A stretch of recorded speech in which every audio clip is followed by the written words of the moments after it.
before we kick this off?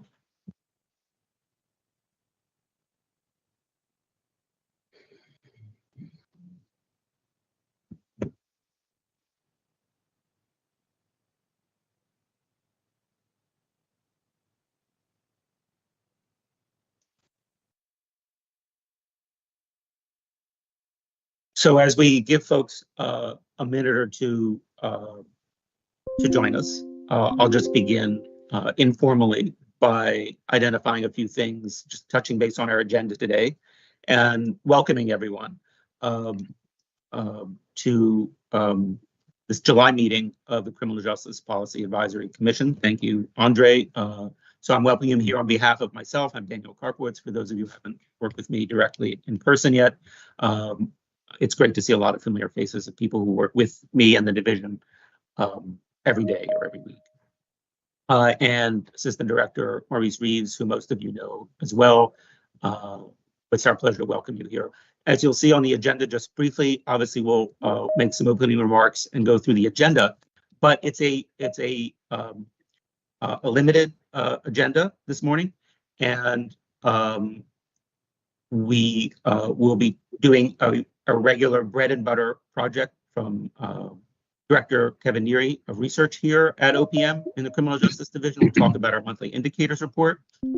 I will share some sightlines for you all into a significant initiative for our division that involves higher educational partnerships across the DOC and in reentry, and the significant report that was issued on that during session. And I'll be joined by one of our key partners, District Administrator Garcia from the Department of Corrections. The same way, and we'll talk about this in a little minute, that we were joined last time we met in person at the LOB, between other partners of ours at the DOC in leading some pretty remarkable work that's going on at Manson, and in bringing broadband to the entire 1 million square feet of the Department of Corrections. So I'll speak to that a little bit more in your opening remarks.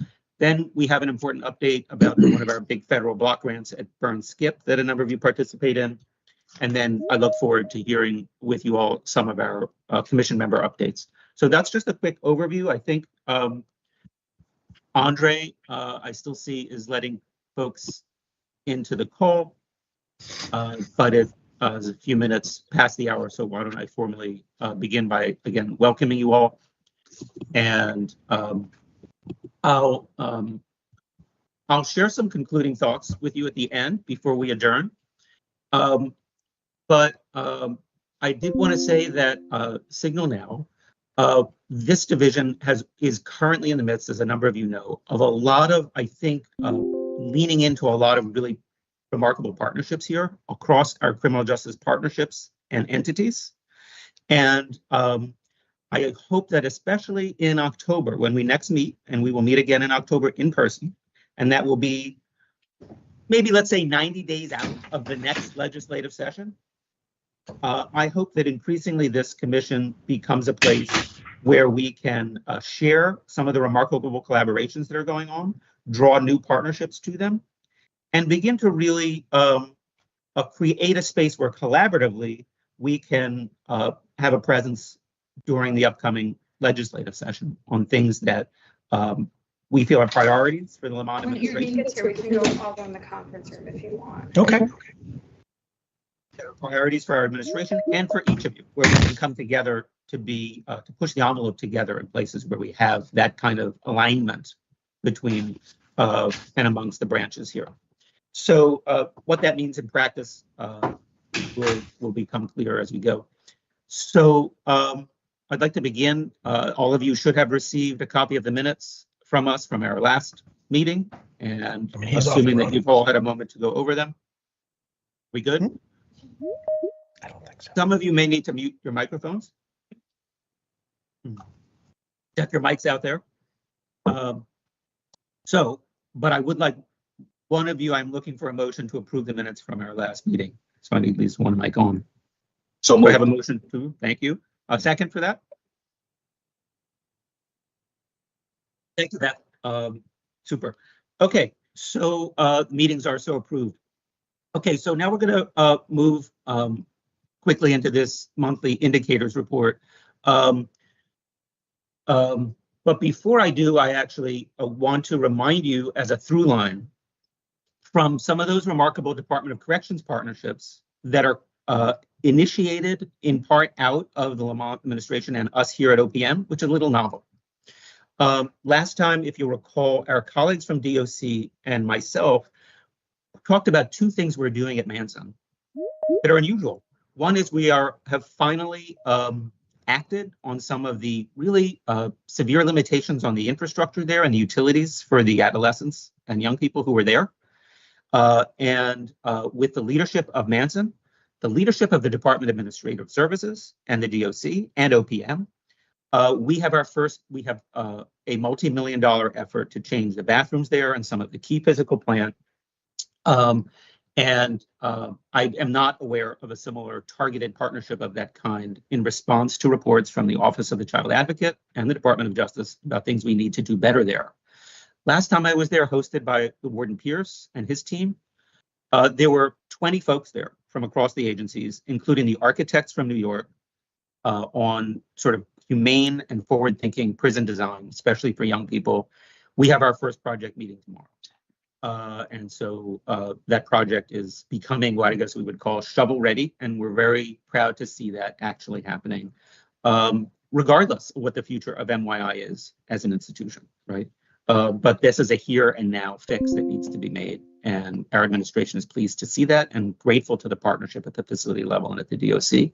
Likewise, as I mentioned, we're bringing broadband to about 1 million square feet of the DOC, and on a completely unrelated track, that is also happening across OPM and the Department of Administrative Services, something they call the Connecticut Education Network, which is our state-owned internet provider based at UConn that links all of us right now and has historically excluded all of our prisons. We're bringing that on board.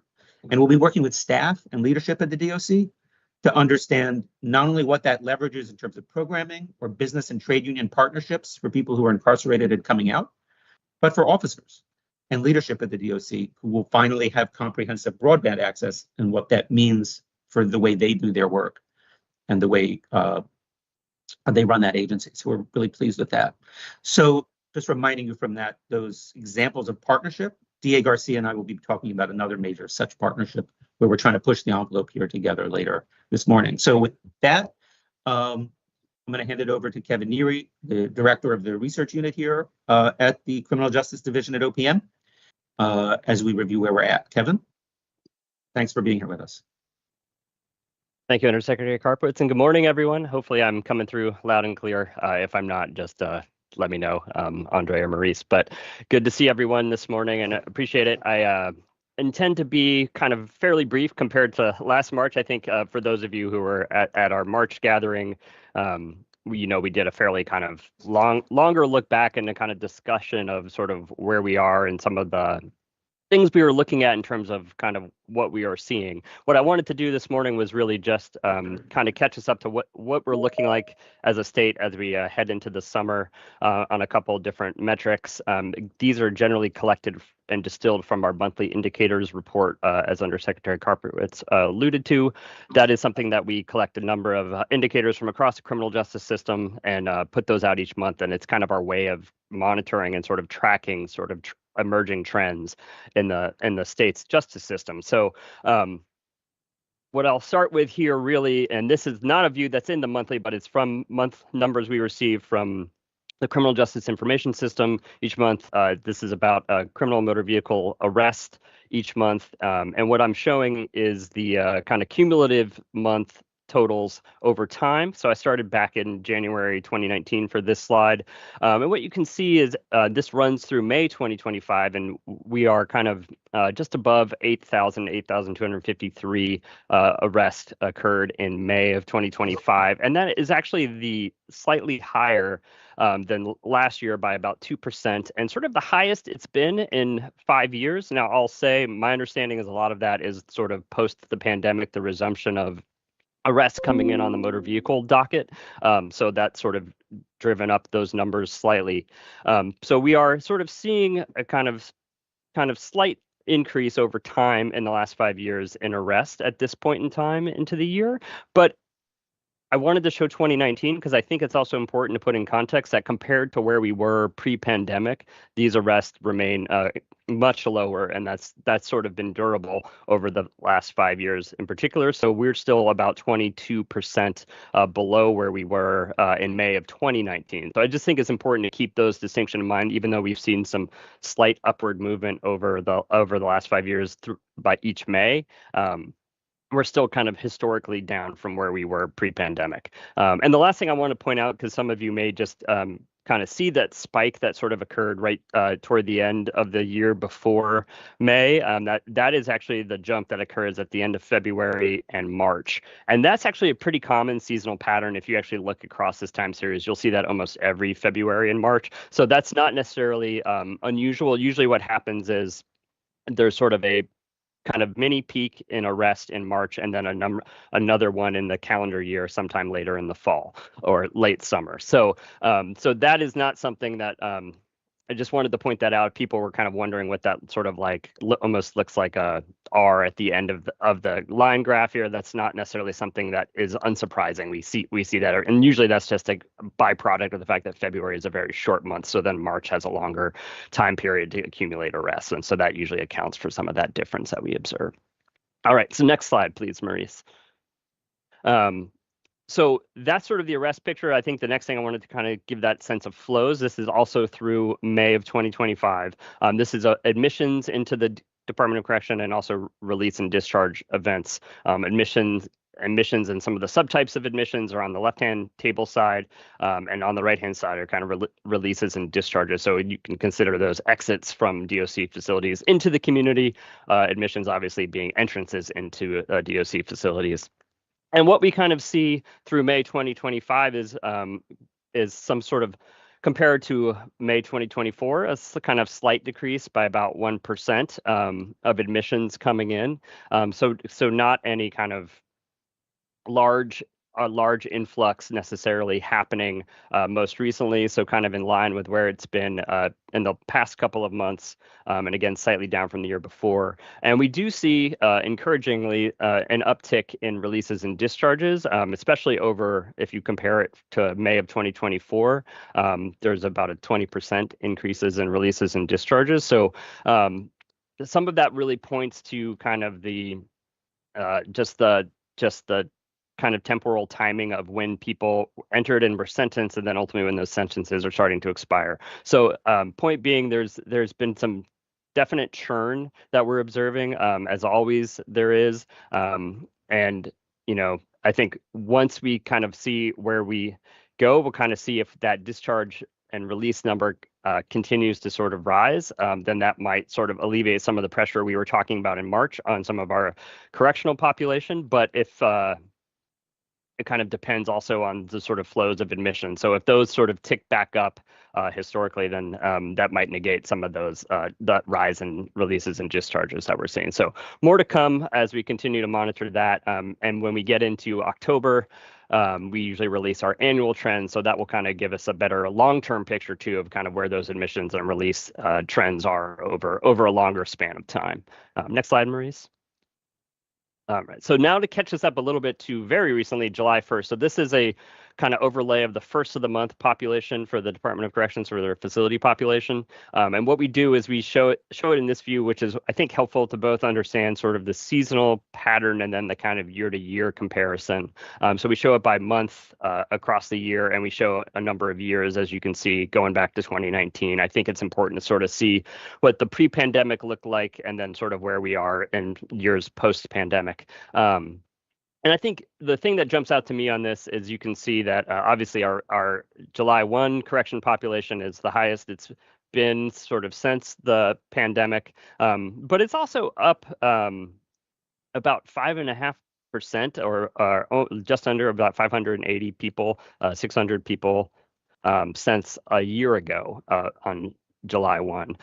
So there has been, and we talked about this previously, there's been a kind of steady and kind of upward growth over the last 4 to 5 years in the correctional facility population. What we normally expect is typically by the time we get into August, September, October, November, usually there's a fall peak in the correctional population before it sort of declines toward the end of the year. So we likely haven't hit the high point if that pattern is prelude to where we are. So it's really something to sort of see long term, kind of where we're looking at. I think the one thing I'll point out, and I'll talk about this a little bit more in a second, is we actually usually what we experience in terms of those peaks is one happens in February and March. Usually that's kind of post-holiday sort of peak of the year, and then we see another one. It doesn't matter the directionality, whether the population is declining or increasing, we'll see another peak usually in, like I said, in the fall. What was really interesting this year is we observed a kind of peak actually in May of this year, which is atypical. So something I am keeping an eye on and trying to understand, was that just a sort of one-time blip? Is that something that's new and emerging, but something to kind of keep an eye on, because to me it signals that we are still sort of in a kind of new paradigm, if you will. There are historical patterns. Obviously, the trend has been different post-pandemic, but there may be also some kind of emerging shifts too, and even some of the cyclical seasonal patterns that we're used to. So something to just keep an eye on and kind of unpack sort of what's going on there. And then the last thing I'll point out on sort of this, and this is just listed on the side, the pretrial population held in the Department of Correction was on July 1st was just under 3,700 people. So that is up slightly from the June 1 population, but has really attenuated from where it was around 3,800 at the beginning of the year. So we are seeing some attenuation there, which is encouraging. Still a concern. I think it's still historically high. It's 1/3 of the total facility population, which again is above sort of the quarter that it usually was pre-pandemic and beyond, no matter how large the correction population was. So something we're still kind of keeping an eye on, but I wanted to just update this body that there has been some attenuation there, and that's encouraging. Next slide, Maurice. And I promise this is the last one for everyone, so you can get your, you'll be done with numbers for a little bit after this. Last thing we always do, and you see this in our monthly indicators each month, is we, as many of you know, we put out a correctional population forecast from February to February, and then we'd like to kind of monitor how we are doing it, like how the correction population is doing against those kind of expectations. So I wanted to bring everyone up and again point out that we are tracking very closely with where our projection expected we would be. I think actually in June, we were really off by one person in our count, which is, I won't take a victory lap on that. That's just probably really good luck, and I don't expect that to happen again. But point being, we're tracking really closely with where we be, which means probably by the time we hit February of 26, we will be around 11,500 in the Department of Correction, possibly even higher. I will point out that our colleagues at the DOC have actually also put up some digital dashboard of some of these monthly outputs, which is excellent. If you haven't seen it, please go check it out. But they also have a rolling straight line forecast, and we also do a rolling one on our own, all of which are still pointing toward an 11.5 kind of horizon by the time we get into February of 2026. So nothing's really changed from that. But again, I want to point out is that spring peak is unusual, and also makes me wonder, you know, as we get further into summer, where again we typically see our second peak, kind of to what extent whether we might see higher level growth or something else, because again, that's just not a usual pattern, and just wanted to highlight that for this body, that's something we are keeping an eye on, and sort of is that a blip, or is that something to pay attention to, something shifting there. So that's pretty much the main takeaway. Again, the correction population is continuing that sort of steady increase. It's not a rapid increase, but it continues to gain, and we don't see anything in the data yet to indicate that we're moving away from that forecast. And I'll finish it there and take questions or any other kind of follow-up comments from any of our many colleagues who are closer to what's going on recently.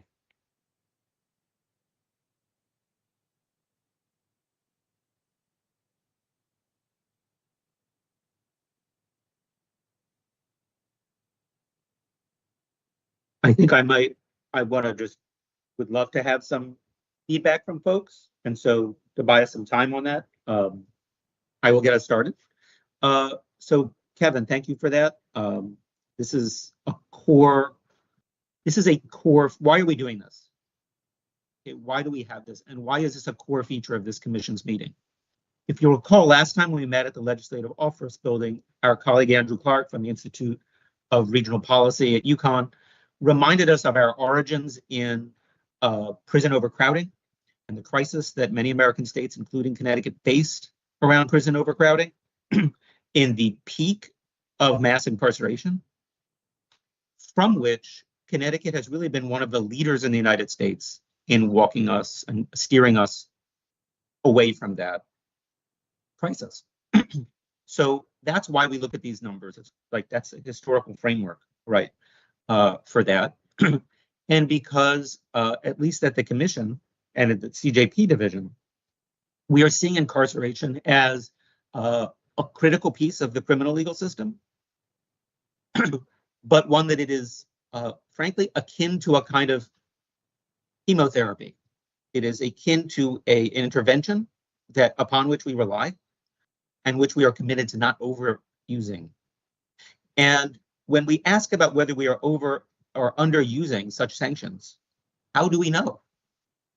How do we know, right? And so the work that Kevin is sharing with us and which we're doing here regularly is to just help us ask that question together, not under the presumption that there's a consensus on this call, but that we need together to be looking at that question and looking for answers around it together.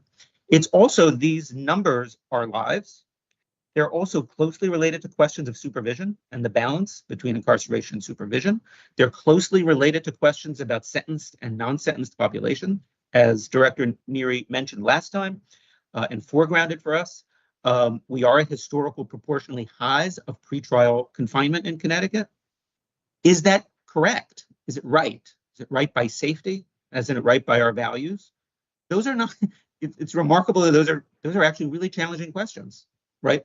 And if we don't ask them together here, and the people on this call aren't thinking about them here, the people of this commission, who else is, right? And so it is incumbent on each of us to gather here, I think, to be looking at these questions and asking the hard questions and then seeing where we can, it's a remarkably hard to know as a community, as a state, are these good or bad numbers? Are these trend lines good or bad? Why, right? Are we passive in the face of these trends? I'd like us to think that we're, these are trends that are in some ways beyond our control, but at some level, some of them are in our control. And that's our job in government, is to know where that balance is. And that's actually, we have to develop that capacity. We have to continue to exercise that capacity. It's really, for me, actually quite fascinating. So Kevin, when you speak to these trends on a longer term trend, my question would be, and I want to sort of also for the DOC, for our colleagues there, and I see Dia Garcia has joined us. This is inside facilities. These trends are demands on staff. They're demands on place. They're demands on operations. And I'm going to turn later to talk about a big Lamont administration initiative on our partnerships with CT State, with UConn, with Wesleyan, with Yale, right? With this era of the restoration of Pell and those partnerships. We also have partnerships with employers inside the prison system, which is a key metric for us, right? There's a lot of benefits to people in prison getting their college completed. There's a lot of benefits to beginning an association with a trade union or the labor market and making that part of their reentry. The larger the population, all those kinds of activities that are, we think, pro-social and correlate with greater safety and greater economic well-being for the state, they become harder to do, right? So there's a lot of reasons to there's a whole spectrum of reasons. And what does this impact on overtime? What does it impact on the quality of well-being of correctional staff when populations are going up? Or how does staffing and how do postings respond to that, right? So we have closed prisons in this state. That's pressure on this population number, right? So there's a lot at stake fiscally in terms of correctional policy, in terms of our interrelated systems of supervision and reentry that are at stake behind these numbers. So Kevin, I'll just, after that, kind of step back. Remind us of where your long-term trend is beyond the 11.5. And meaning, And I'm gathering from you that it's mostly now, or at least since your last monthly, it's not being driven by at the moment pretrial confinement.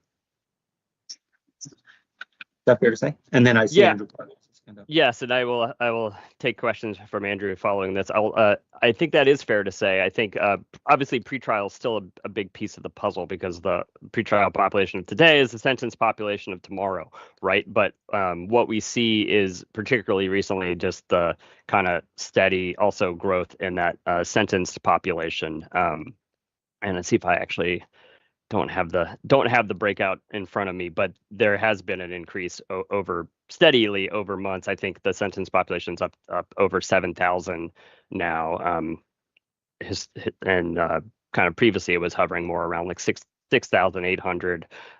So I think we're seeing that now. The challenge really gets into the expected sort of time served for individuals who have then converted into that sentence and sort of what that means long term, right? So I think the thing that we have been sort of watching kind of since the pandemic really began is once sentencing activity really kicked back in following the kind of pandemic court disruption,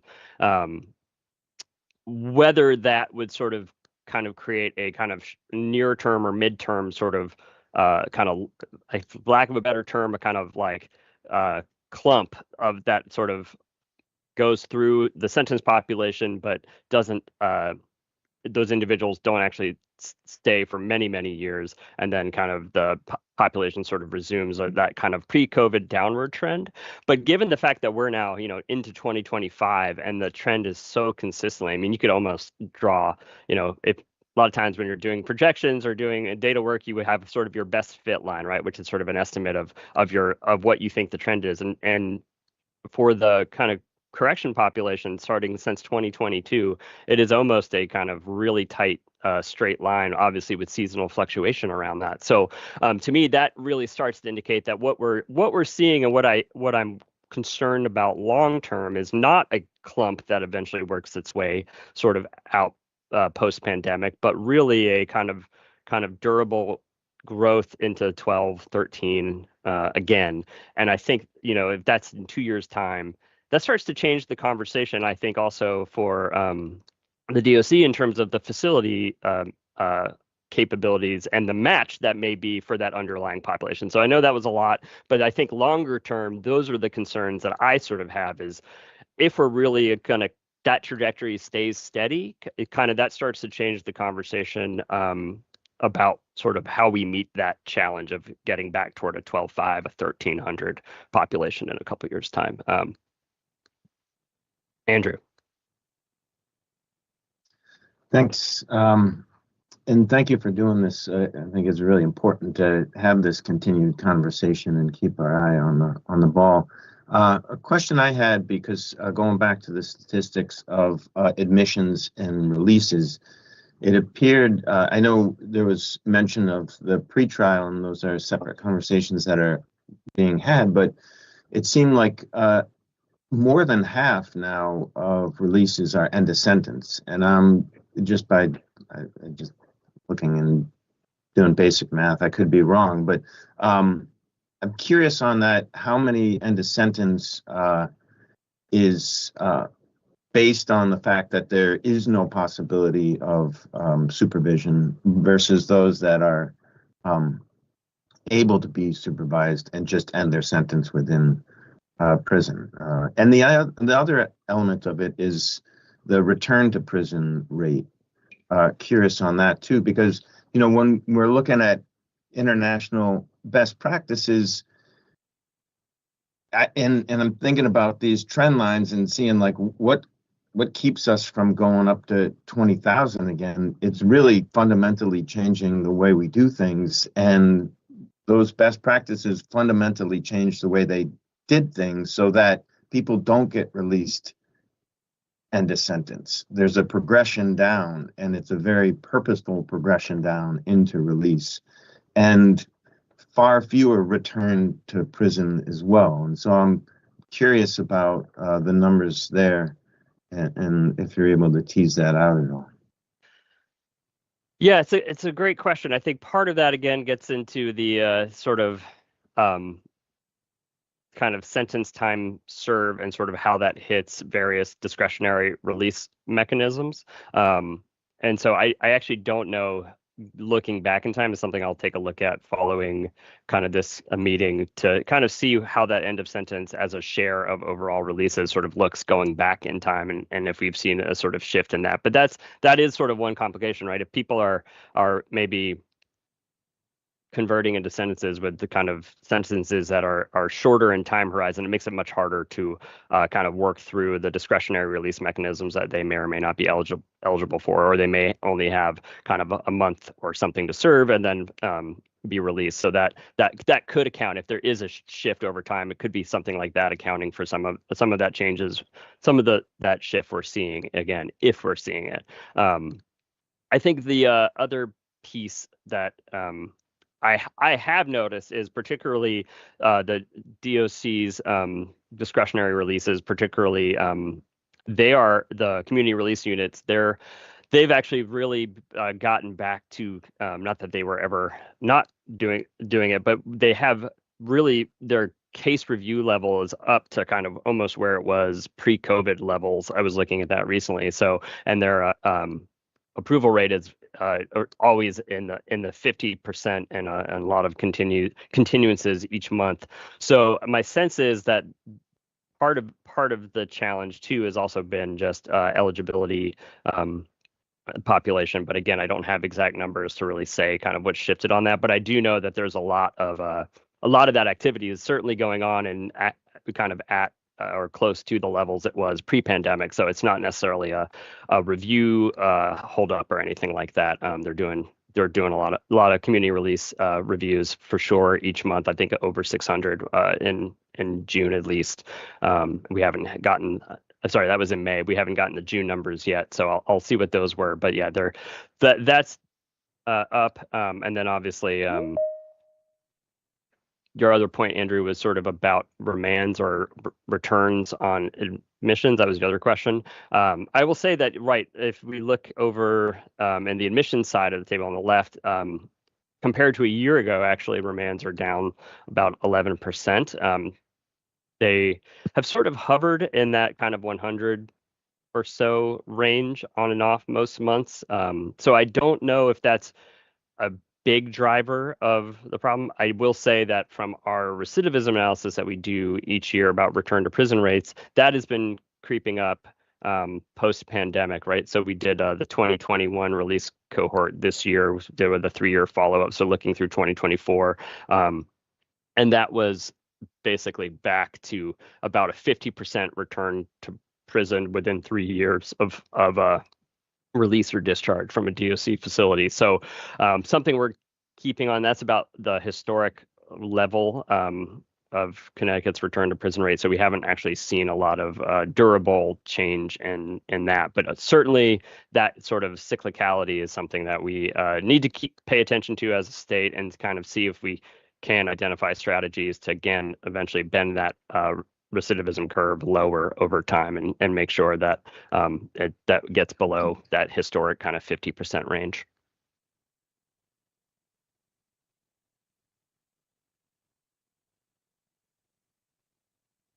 So, Mr. Chair, I'll jump in. This is Gary from Judicial.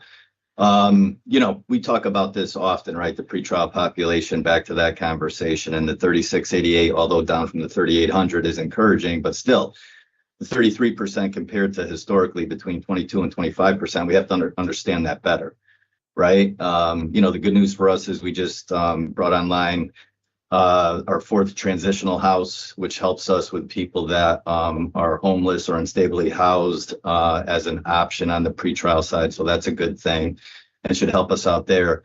And, our IPS, GPS numbers, right, are historically high. When you were talking, Daniel, about the resource issues for DOC having, the population going up, that's a significant resource issue for us here in the branch for our probation officers who supervise those cases, right? So individuals under intensive pretrial supervision on the pretrial side, again, those numbers are at the highest levels that we've had to date since we operationalized that program maybe 10, 12 years ago. I guess if there's good news about it is in some work we did in a different space recently, right, Kevin, that there's a very small percentage of misdemeanors that are held on the pretrial side compared to felony charges that people are held on. So we're not, I think, from my perspective of the information and the data that we've seen to date, the increase is not on the lower level misdemeanor side. I don't know if you would agree with that or not, Kevin. That would be my understanding as well, Gary. I haven't run numbers recently, but from the work we were doing together and with some others over the course of the spring, kind of trying to dig into the pretrial population, we certainly saw that, and I certainly have saw that when I looked at it again, kind of late May, early June, using the kind of snapshot populations of the DOC pretrial side. So I believe that is accurate as well. And so I think, yeah, that and again, though, that's also poses all sorts of resource and planning questions when you have kind of that higher need, higher severity, potentially population pretrial. So it's certainly something that, and that also usually translates into longer case pendencies as well. So is not without its own challenges as well. Thanks, Gary.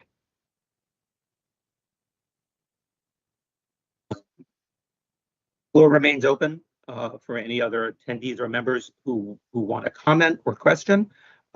Excellent exchange, Director Robert. Thank you for that, and Director Neary. Director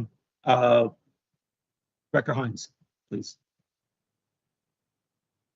Hi, good morning, everybody. I just wanted to make a comment that several of the reentry welcome centers around the state are in danger of closing their doors and/or significantly reducing services. And so, unfortunately, if that happens, I believe that you will see an increase in returns to prison because people are not going to be able to get the services that they need. We at CPA operate Hartford and Waterbury, the reentry welcome centers there, and we needed to pause referrals in both locations because we are trying to assess how much funding we have in order to be open through June 30th, 2026. I can say that we will have to decrease referrals. We've been in touch with DOC. We will honor the drop-offs that we have for the month of July, but it may come to a point where we can only manage one drop-off a week, whereas we were receiving, up 4 to 6 drop-offs every week at both Hartford and Waterbury. So I think it's something to keep in mind. Those centers serve collectively around the state over 2,000 people a year. And so if there are not services for that population, you're going to see recidivism rise. If I can respond, I really appreciate you pointing out the direct reality of sort of what might be changing, and yes, that's concerning for sure. Those sort of cuts and the ability to kind of case manage and assist people upon reentry. I likely agree with your estimate that will have a definite impact potentially on recidivism. I think knowing that too, it's something we can work together to really kind of maybe study in more granularity to sort of see, and also hopefully work collaboratively with this body to kind of understand what are alternatives to kind of try to fill this gap as much as we can. I know it's a tough environment right now, both federally and otherwise, for kind of community service providers. So yeah, I think this is an important conversation to highlight and keep going from my perspective. Again, I'm a research person, and I certainly would welcome opportunities to kind of study further what we can do, because I agree with your theory that will certainly have a upward effect on that return to prison rate. Because keep in mind that the people that are coming to the welcome centers are our most vulnerable population. Yes. So they're the people that don't have a home to go home to, a job to go to. These are people that are coming out homeless. Normally, when we get 4 to 6 referrals a week, 4 of them are homeless, street homeless. So that makes so it's not even just the recidivism that we should be worried about. It's the public safety, public health. We already see, as you drive through our cities, our major cities, our urban areas, there are homeless people everywhere. That's just going to increase.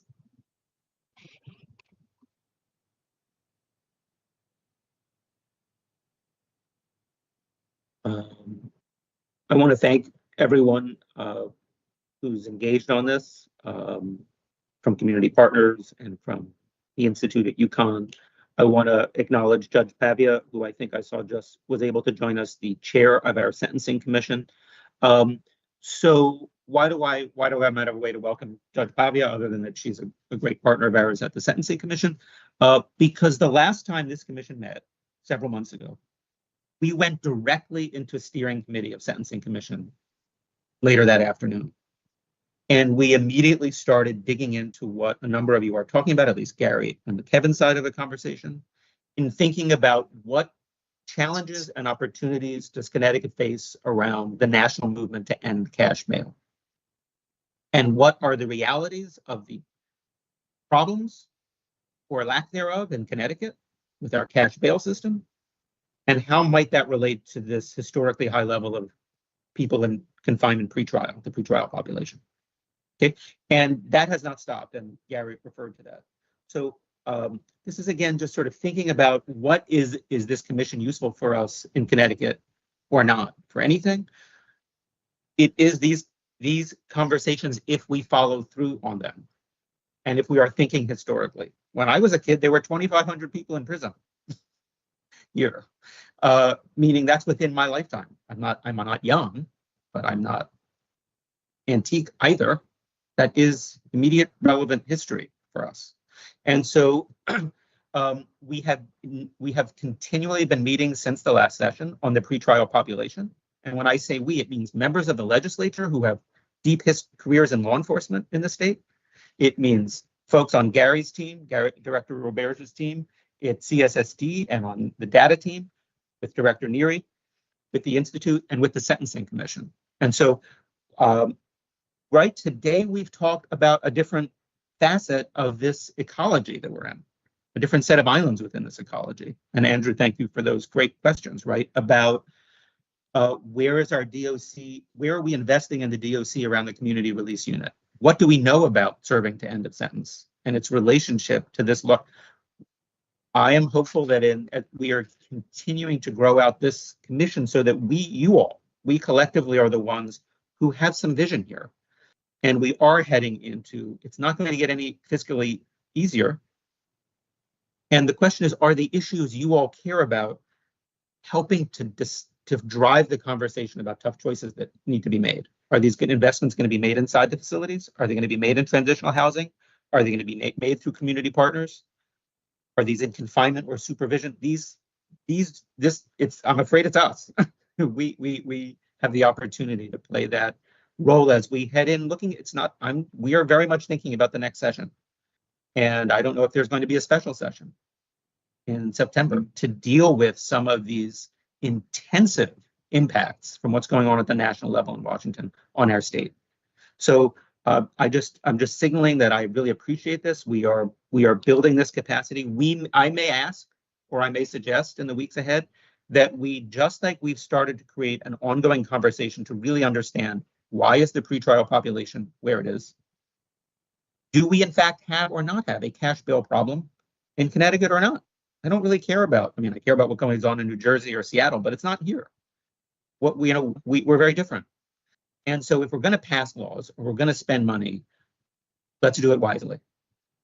Okay, I may invite from this group a similar kind of set of working in advance of the next legislature, in advance of whatever operational things we can support at our DOC and our court services and with our community partners. Where are we at with serving out to end of sentence multiple discretionary release mechanisms, as Kevin refers to them, and the investments in the community as alternatives to investments inside? Question. Okay, so I think the people here are the ones with your expertise that have the opportunity to frame out some of those questions, and I don't want us to be on the back of our feet the next time a bill comes up in the legislature. That's what I don't like. I want us to be in the forefront of that as a community of people who care and people whom this is our profession. So I think we should pause there, but I will signal and we'll move on in the I want to thank you, Director Neary, for that, keeping us grounded, keeping us focused, and we may reach out to say, okay, I think we need to be thinking about sitting down with the DOC and some of our key community partners, whether they're the judicial branch or in the private sector, where are we at with some of these key questions? Because I don't want to be the passive bystander as we float around thousands and thousands and thousands of people in one direction or the other. I'd like us to know what's going on and be a responsible community together to kind of be engaged on that. So any further comments before we move on in the agenda? Feel free to double back if we want to later. Yes, please. No, I just wanted to say thank you all for the time, and obviously feel free to reach out to further these conversations with me if you have any kind of thoughts. Additionally, I'm always open to talking further and hearing more ideas about what we can try to look or what we can try to figure out what we know and don't know. So thanks again, everyone. Thank you so much, Ken. Okay, super. Maurice is leading us through the deck. Next on our agenda, I'm going to keep this part brief. I really just want to bring this to your attention. I'm joined in this part of the agenda by District Administrator Garcia from the Department of Corrections. They will speak in a moment about some of the partnership that's underway. Again, totally different from the Manson partnerships. Significantly, totally different from the broadband partnership. This is a partnership focused on a very different topic, if you will. But if we're thinking about this commission's work, I think rightly, very actually relevant. And this is congressional restoration of Pell rights to people in prison, which was experimented with under the Obama administration and signed into law in the first Trump administration. It's the restoration, re-inclusion of people who are in and coming out of prison to our public and private college, collegiate, higher education or post-secondary educational systems as a way of reattachment to workforce, as a way of maybe thinking strategically about re-entry and supervision? Question mark? About difficult choices about space and time deployment inside our correctional facilities, etc. Okay, so again, really led by Director Neary, the Office of Policy and Management and our division created the first report of its kind, which was a needs assessment. Thank you. You'll see the cover page here that came out in the heat of last session. And I just want to draw your attention to this, to any of you who work in spaces that are adjacent to this or are interested in this. This is the only report of its kind in America. This was commissioned by our General Assembly in the previous session and produced for this past session by OPM.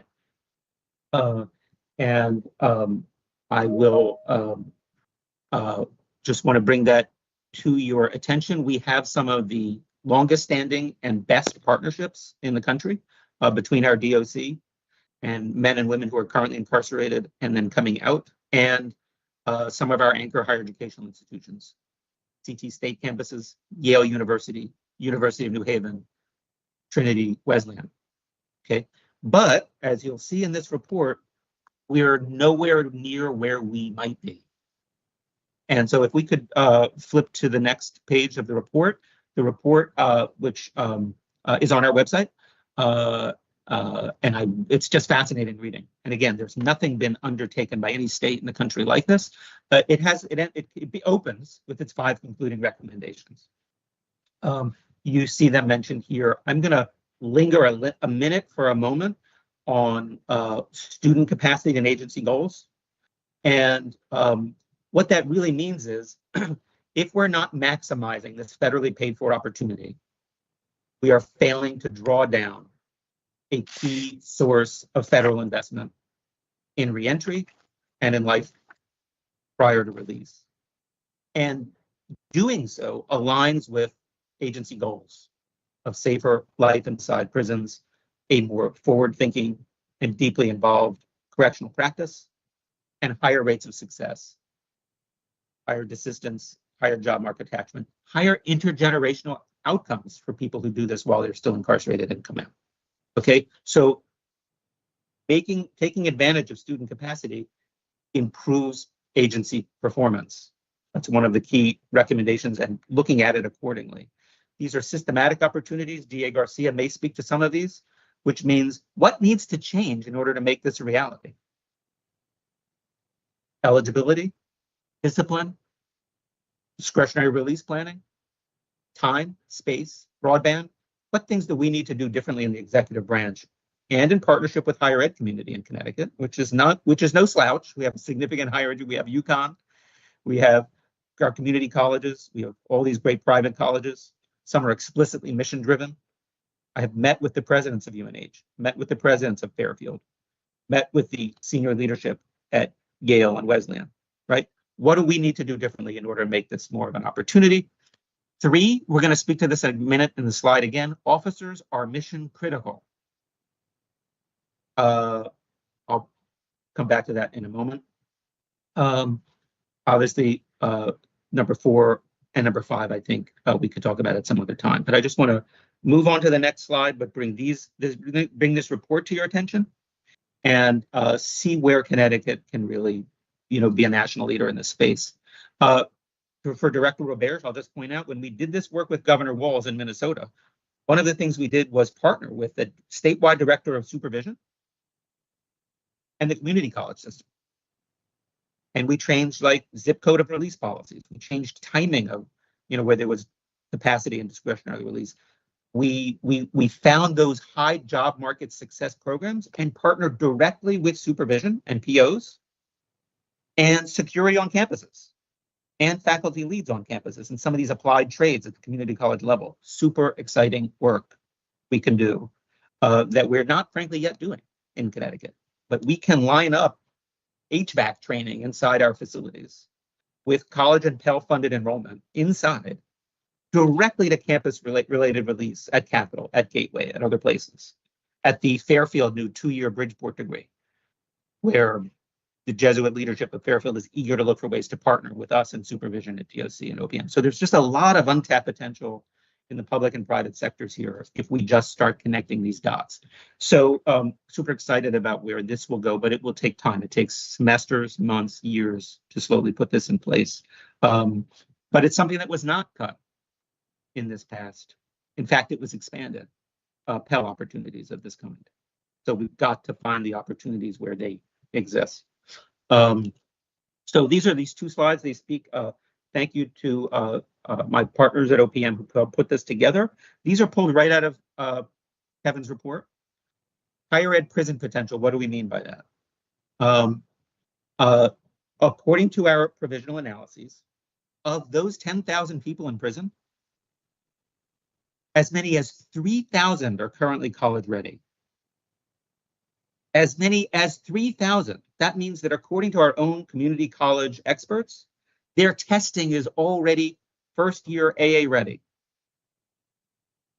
How many months do they have in prison where we're not taking advantage of a federally funded Pell opportunity to get them on that pathway? Right, so that is extraordinary, right? You'll ask everyone, hey, half the people in prison don't have a high school credential yet. That's true. You know what that means to us in the division? Half of them do. Okay, so remarkable delta between where we're currently at, which is extremely generously characterized, a few hundred. It's we're really, if you start looking closely, it's not really college enrollment when it's one class at a time. We'll talk more about that later. And it's not cognitively transformative. Some of the best research, for those of you who are so inclined, on this kind of work nationally, like next door in New York, this work in prison correlates with high school graduation rate increase in the household at home. I'll say that again. People who are incarcerated who have a school-age child in the household network, if the people who are incarcerated start going to college, the high school graduation rates at home increase. Is that a few hundred a year? Is that a few thousand a year? We don't even know. But that's what this opportunity of getting to, closing this gap and reaching some of our potential, what's at stake in the years ahead with being able to do that. Okay, now here's what's a little more unconventional, the second slide, officer opportunity. We have a roughly 3,300 staff at the DOC are correctional officers in direct custodial work. We know something about their own academic ambitions and achievements from self-reporting among our officers. 500 have already been to college and completed. Okay, now we have questions about their career pathway within the DOC currently and where it might be a year or two from now that utilize what they studied in college, give them opportunities to bring that to the DOC. Those are conversations we're having with the commissioner and the deputy commissioners. It's kind of interesting, right? But look what's next included here.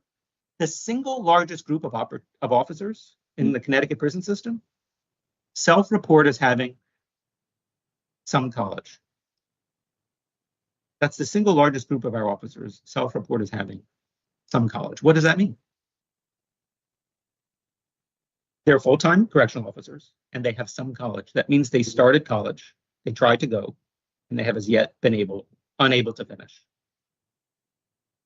So we think that as we chart this road ahead for the left box, we have to be thinking about the box on the right.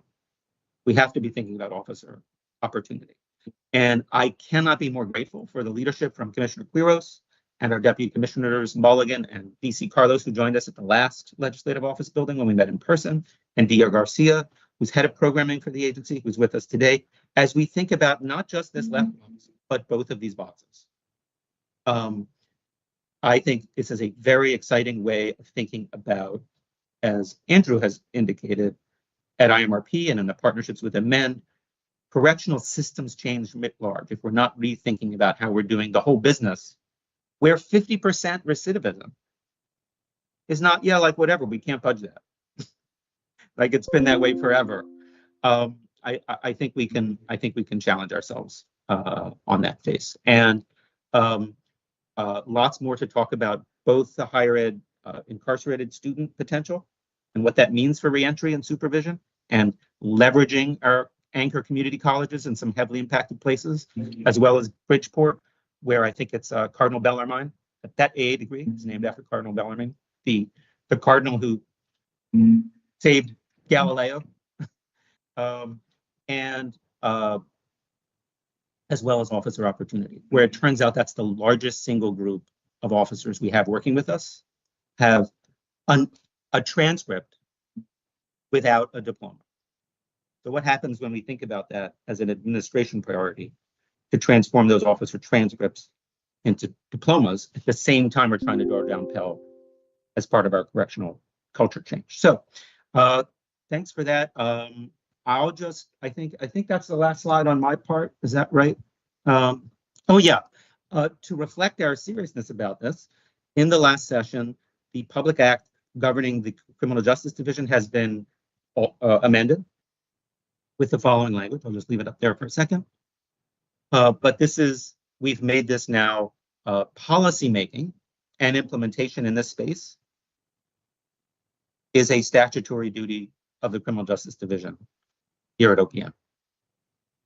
And super interesting if you think about what we can do together as a commission, right? And I hope to see some presidents from our community colleges and elsewhere here at a future commission with community partners, with the state libraries, with supervision and court services, right? We start to sort of really think of longitudinally about how this gives us capacity at the reentry centers or elsewhere and so on. So thank you very much. Leave it at that. Any questions or discussion points before we welcome Dia Garcia from the Department of Corrections to talk about some work that she's leading there?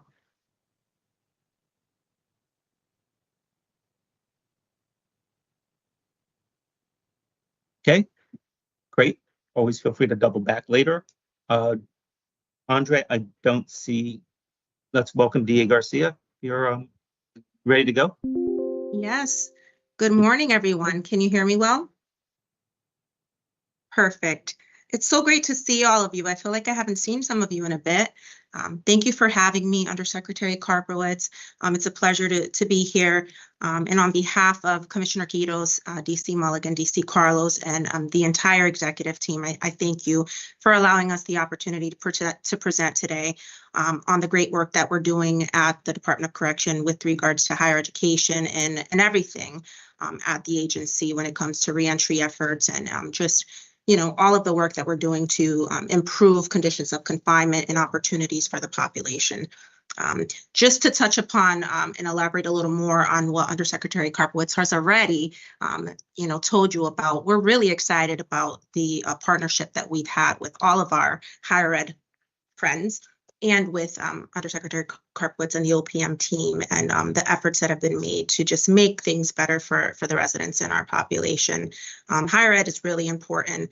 Obtaining a high school diploma or GED is the start to that. And so we just have really been working hard to make the opportunities within the walls more possible for everyone. So I want to thank all of you who have been working with us as a team to make that possible. As Undersecretary Karpowicz has already alluded, we have a lot of partners with CT state colleges, universities, and our private universities and colleges that he's already mentioned that have been working with us for quite some time, for many years, and that list keeps growing, and we're hoping that it continues to grow. With that comes some barriers, obviously, that we've mentioned on previous meetings that we are working and thinking outside of the box to come up with solutions to overcome, space being one of them, infrastructure technology being another, which we're really blessed to have this collaboration with OPM and BIDS to work on improving when it comes to technology and getting the resources that we need to make things better, to get tablets in the individual's hands and to enhance Wi-Fi capability, because we are definitely behind the 8 ball when it comes to that. And so we're really looking forward to making that an opportunity that, will make things better inside of the facilities as well. But DC Carlos and I have been working really hard with engaging with the facility administrations at the facilities that offer higher ed, which currently are about 10 of the 13, which we're really proud of. And we've been meeting virtually with individuals, and I've been visiting some of the facilities as well, and just getting a pulse on how things are going. And really happy to report that, we have great communication with our partners. And I'd be remiss if I didn't mention that one of our biggest goals with having higher ed in the facilities is to provide as much of a normal experience for the residents inside of our facilities as they would receive outside in the community on college campuses as well. And as difficult as that can be, because they're in a correctional facility, we try to do that as much as possible. And there are some challenges that come with that because our correctional staff, safety and security comes first. But we try as much as possible to, have the curriculums be as similar to what they would be in the communities, have them utilize the tools and textbooks and materials that they would use outside on college campuses as much as possible, so that that experience could be as duplicative as it would be, so that they can get that learning journey that they would on a Wesleyan campus or Trinity campus or Yale University of New Haven campus. And we've been pretty successful with that. And that also, happens with our graduation ceremonies, which if you haven't had an opportunity to come to one, I implore that upon you, because you would be really amazed by that experience. So if you haven't come to one, you are invited. Just let us know and we'll put you on the list, because those graduation ceremonies are definitely one to remember. But I say all this to say that if you're not aware of the work that we've been doing with some of our outside partners in collaboration with our higher ed folks, normalization is a key factor, and higher ed is a part of that as well. And so we're happy to report that, it's infused in the classroom setting as well. But a lot of the individuals that we work with at the higher ed institutions have reported that they've had great relationships with our administrations. They work really well. Space is being worked on to try to make it so that when they need more space to conduct study halls or classroom activities, we're providing that as much as we can. So that has been going well. We're in the process of getting release of information signed so that we can openly share information between our partners and DOC. We are not tracking individuals when they leave our custody. The only time that happens is if they're on some form of parole supervision or probation. If they're on probation, CSSD will do that. But our Reentry Services Division doesn't do that. So that's something that we're looking to in the future. At some point, if we're able to get resources and another division start to do, or maybe a higher ed office start to do that. But right now we don't. And so if you haven't had an opportunity to read the amazing report that was published by OPM, I definitely would recommend that because there's a lot of details in that. And one of them is, the discussion about, tracking after an individual is released. And part of that would be in collaboration with DOL possibly. And so that's another very important piece that we as DOC are going to be looking to collaborate on. So I wanted to mention that. But we're also looking to enhance the FAFSA process because right now it's kind of a snail mail situation, which has proven to be an issue, and we've seen a decline in attendance and registration numbers. So we're hoping to be able to start processing them online, maybe with a laptop situation, maybe on a cart, and having the individuals, when they apply for FAFSA, do it online, and maybe setting up a DOC email, which can be difficult because every individual has to have their own email address. And obviously in a correctional facility, they're not supposed to have access to that. So we're working on figuring out a way with our IT department to provide that for individuals. And as far as goals go, we're looking to strengthen the pipeline with GED and high school diplomas to connect with higher ed. And we're also working with OPM on leveraging graded funding, which I know our undersecretary has been doing a phenomenal job with looking at resources for that. So we're really excited about that, just looking at other opportunities. Okay. And then we're also looking at creating a general referral for our classification offender accountability plan, which is a form that we utilize when we recommend certain programming for individuals when they're sentenced to 6 months or more. And so we're going to look at putting on a higher education referral code. And so that will flag our classification counselor. So when an individual receives a high school diploma or GED or is sentenced and we see that they're eligible for higher education, that'll flag the classification counselor to now refer them to a higher education program, which will also give us a larger pool of candidates to choose from for individuals that are coming in to recruit for higher education. So we're hoping to increase our numbers that way. And then I know Undersecretary Karpowitz spoke a little bit about the collaboration with BITS and the enhancement for technology. So we're going to continue to collaborate and work on that infrastructure and the imprint on technology in order to be able to offer opportunities to enhance the learning opportunity for our residents in custody. Because right now we only have Wi-Fi capability at York and MYI. So we're really hoping to make things better statewide. We know with all of that comes money. And so we are doing our best to work on that. And we're just really happy that OPM is on board with us to make it happen. When it comes to some of the obstacles as far as eligibility goes, I know that Undersecretary Karpowitz had mentioned that DRs can sometimes be an issue. DR stands for disciplinary report. And in the past, when an individual receives a disciplinary report, they have to wait until their disciplinary report clears. And that's usually 120 days for a Class A, which means it's a pretty serious infraction. What we're looking at now is an individual shouldn't be, told that they cannot go to school because they got themselves into a jam. It could be something minor that's totally unrelated to school. And in the real world, in the community, usually you go back to school.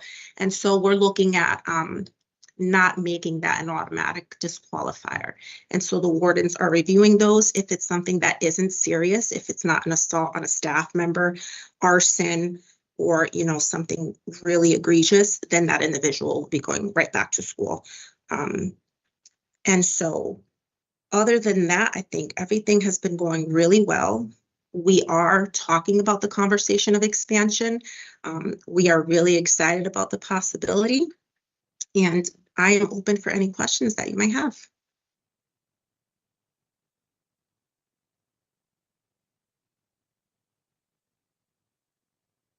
I want to, just to be clear, thank you so much, DA Garcia, and the floor is open for either public questions or comments or members of the commission who have thoughts or questions. Kevin. And this is not so much a question, this is just also a chance to give everyone to gather some thoughts. But I did want to just touch on something DA Garcia mentioned, which is that they kind of need to better understand the effects potentially on reentry and kind of reconnection to studies once an individual has been released who maybe was doing a higher ed program and then has now been released in the community. So we are actually working with the DOC and colleagues in the data and policy analytics side of OPM on a number of studies, both beginning now and in the future, to hopefully look at those outcomes and to build that kind of foundational understanding and also kind of a more rigorous and expansive understanding of how that kind of reattachment to education post-release has been going. So I just wanted to say that is very much something the DOC has been collaborating with us on in terms of thinking through how to kind of pursue that kind of interagency data sharing needed to kind of study that, but that is definitely something that is on the horizon. So in the future will be something that this body also receives an update on. Awesome. Thank you, Kevin. Anybody else? Gary, please. I'll jump in, you know. So thank you, DA Garcia, for the information and the presentation. That's outstanding work going on right there. So that's, you know, and as the downstream effects of this, as Daniel noted before, right, on the education side and what that translates to back on the home front, it's got to be significant.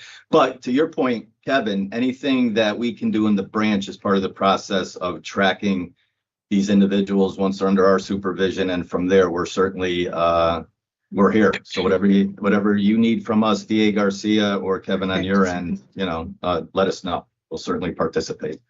Thank you. I want to keep it open for questions or comments more broadly as well for a moment. And so I will say, say a few things on behalf of the division. Over the course of the next year, we're going to be creating some numerical baselines.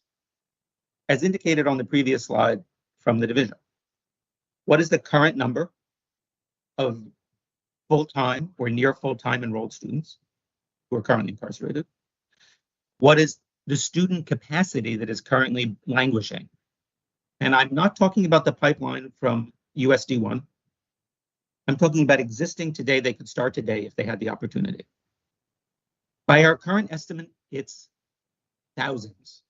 Just to be clear about what the current numbers show. So I'm not talking about effects. I'm not talking about proving that sitting in a college classroom with people of different race, colors, and creeds and working 6 days a week on college while you're incarcerated is cognitively beneficial and good for your job prospects. I'm not talking about proving that. In fact, we have the National Bureau of Economic Research has established the career lifelong financial benefits of getting one of these degrees for a long time. I am talking about closing this delta where we have thousands of people currently incarcerated, ready, willing, and able to go to college, and we're not making the connection happening. And we're releasing to them without that value-added investment.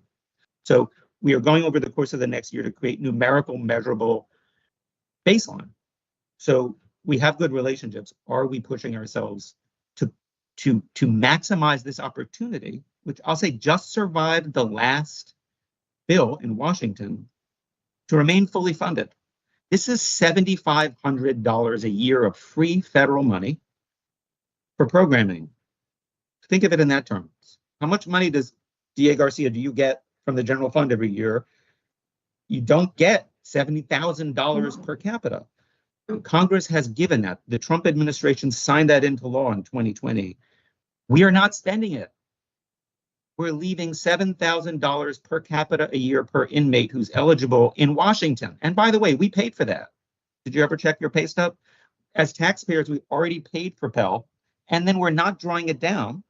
So DA Garcia and their partners can double, triple, or quadruple. And so we have thousands of people who could have started their college or completed prior to release, and we're not doing it. So we are squandering human capacity, and we're leaving federal money on the table. Just think of it in OPM terms. We have unused human capacity.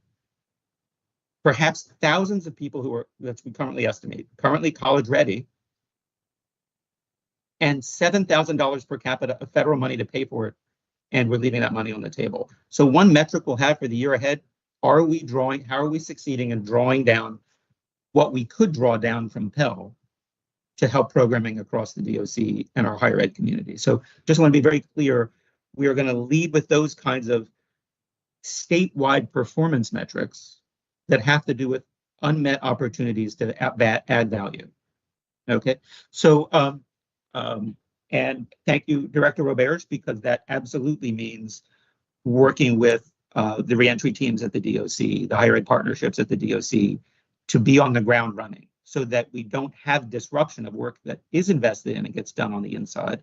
And as we've seen in other states, things like the court services and supervision can be hugely important. Where this is going well, campus security knows the release unit, knows supervision, right? And so we are going, I hope, to get to a point where the community as a whole is really collaborating on these pathways that then start to show up in some of our metrics on the, maybe that's a future monthly indicator report where we start to see some really positive benefits. Very hard to do, as DA Garcia referred to. What is one of the things I want to? There are 100 people who have passed through a period of incarceration in Connecticut, left one of the DOC facilities, are full-time employees at Yale Hospital. 100. Nobody sees them. Nobody knows them. Nobody's measuring that as a success. How many at Hartford Hospital? How many in Bridgeport? Is 100 the max, or is it 20% of the max? Nobody knows. Is the governor's office convening the HR departments?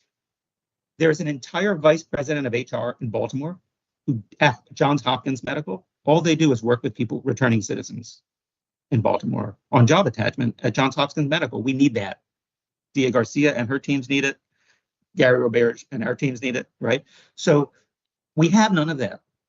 We have these hospitals, we have these anchor academic institutions that are hundreds of years old that are already inside our DOCs, and we're not doing the job attachment. That's not like, so there's just, what I'm getting at is there's a lot of value that we're just letting on the vine rot, basically on the vine.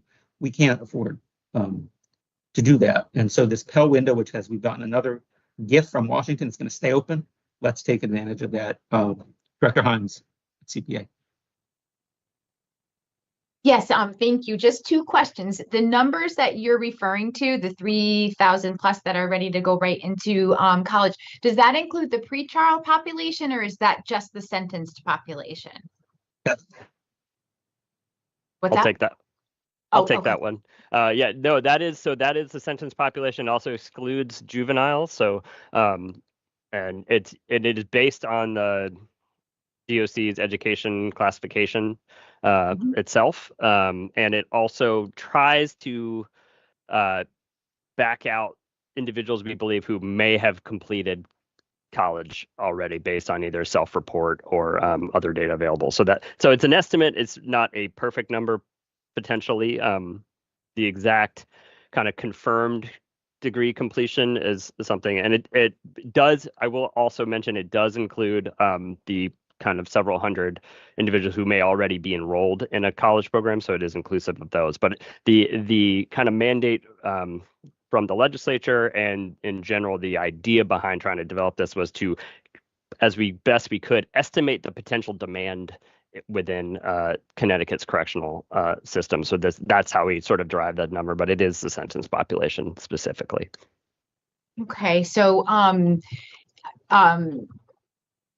I would just challenge us, since we're talking, kind of thinking outside the box on what can we do for the pretrial population while they're there. I feel like the pretrial population does not get access to so many of the services, and then they come out, whether it's time served or a short sentence, and they are ill prepared for their transition. And then my other question is, so what is standing in our way? What are the barriers to being able to move the needle on these 3,000 plus individuals? What are the obstacles?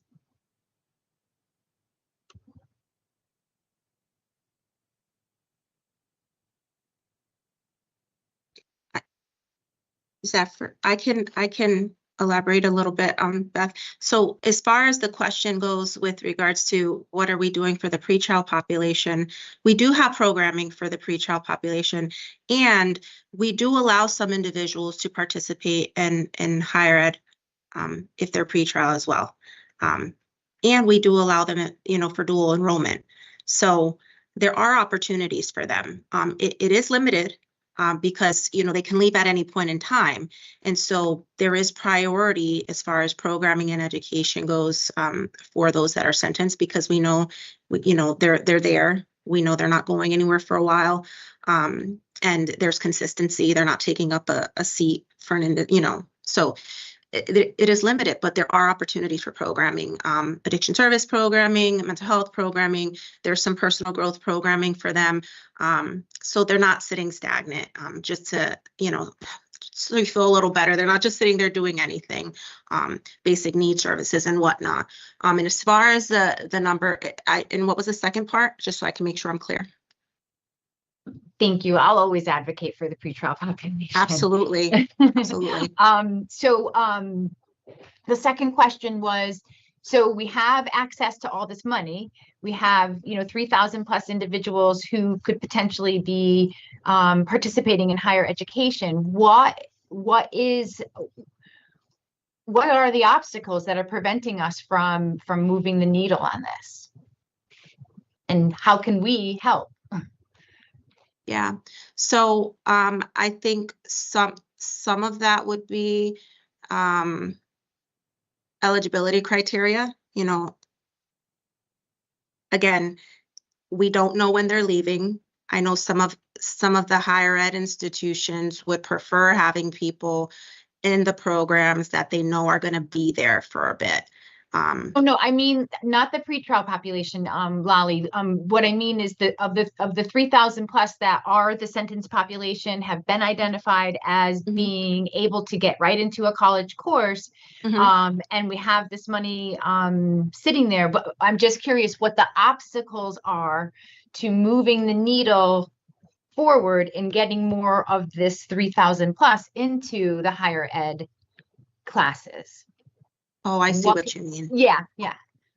Okay, so with that, it would be obviously, do we have the space to be able to accommodate more of these institutions coming in?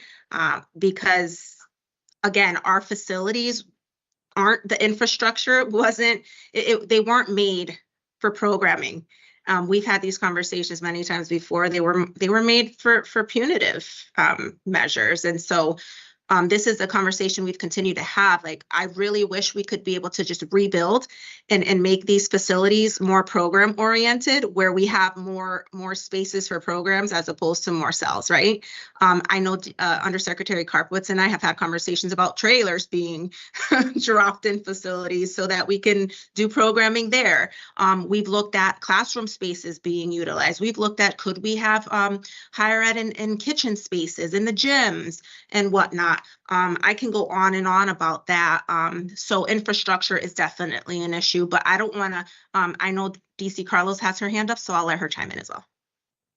No, you did great, and good morning to everyone. Happy Thursday. The only thing I wanted to add, and thank you, DA Garcia, great job presenting and representing on today. And thank you, Undersecretary Karpowitz, for the time. The only thing I would add, Director Hines, is also we look at one of the barriers can be some people don't want to go to school, right? And some of them have been disconnected from education for some time.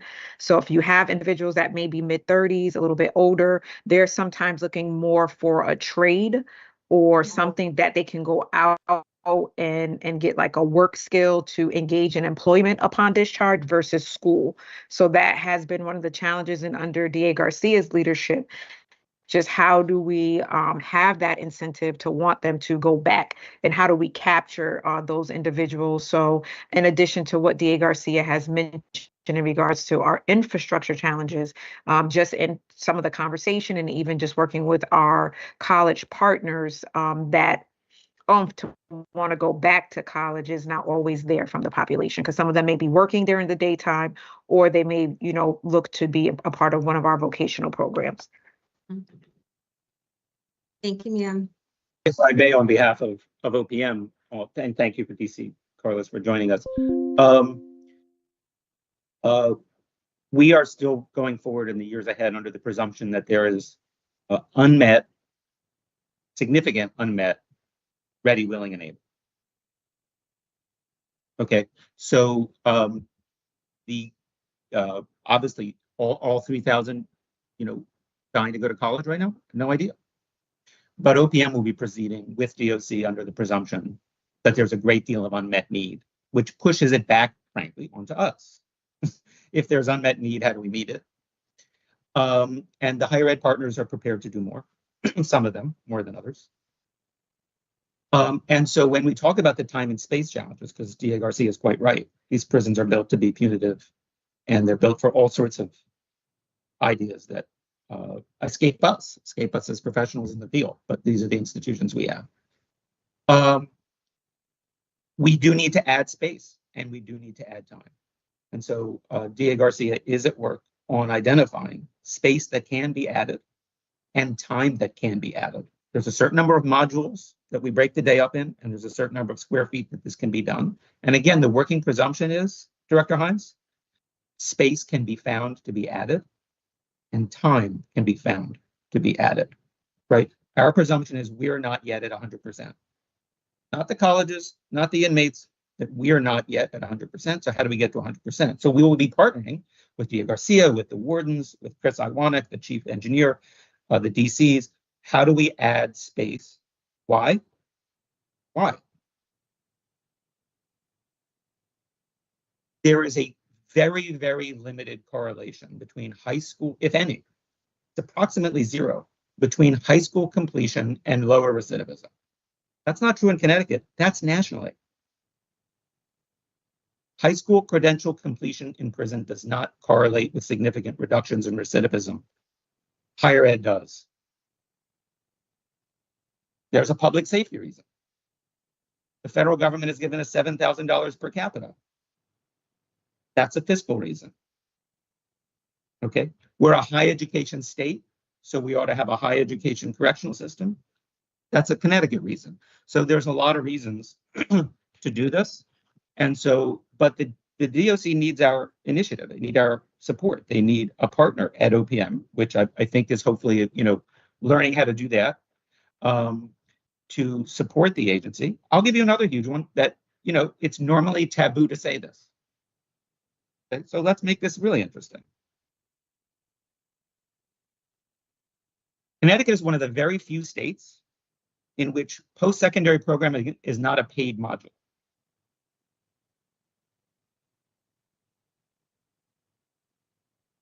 So we are actively disincentivizing people who are incarcerated from choosing this as an option, because we're saying you'll get paid to clean the floors, but you won't get paid to get your associate's degree. And I'm talking about prison wages now. I'm talking about, the famous prison wages, which cost money.